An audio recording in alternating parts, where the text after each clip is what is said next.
ശരിയായ പദങ്ങൾ ഏവ? ഉത്തരം അടിമത്തം. താഴെ കൊടുത്ത ശൈലിയുടെ മികച്ച മലയാള വിവർത്തനം ഏത്? Little drops of water make the mighty ocean. ഉത്തരം പല തുള്ളി പെരുവെള്ളം. പർവ്വതത്തിൻ്റെ പര്യായ പദം അല്ലാത്തതേത്? ഉത്തരം ചലം. ജംഗമം എന്ന പദത്തിൻ്റെ വിപരീതം ഏത്? ഉത്തരം സ്ഥാവരം.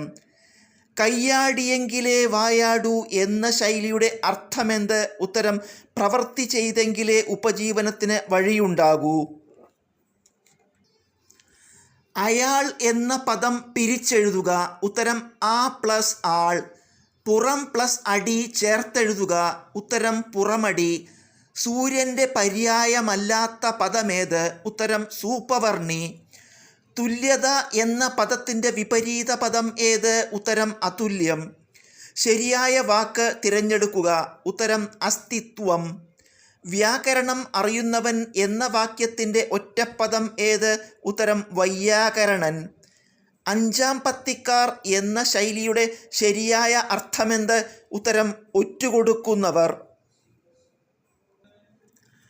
പാദധൂളി എന്ന പദത്തിൻ്റെ ശരിയായ വിഗ്രഹാർത്ഥം ഏത്? ഉത്തരം പാദത്തിലെ ധൂളി. ഒരു നാമത്തിന് പകരം ഉപയോഗിക്കുന്ന നാമം ഏതു പേരിൽ അറിയപ്പെടുന്നു? ഉത്തരം സർവനാമം. ശരിയായി പിരിച്ചെഴുതിയ രൂപമേത്? ഉത്തരം തൊണ്ടയിടറി, തൊണ്ട ഇടറി. All that glitters are not gold എന്ന ചൊല്ലിന് സമാനമായതേത്? ഉത്തരം മിന്നുന്നതെല്ലാം പൊന്നല്ല. നീച്ചം എന്ന പദത്തിൻ്റെ വിപരീത പദം ഏത്? ഉത്തരം ഉച്ചം. കഴുത്ത് എന്ന പദത്തിൻ്റെ പര്യായ പദം ഏത്? ഉത്തരം ഗളം.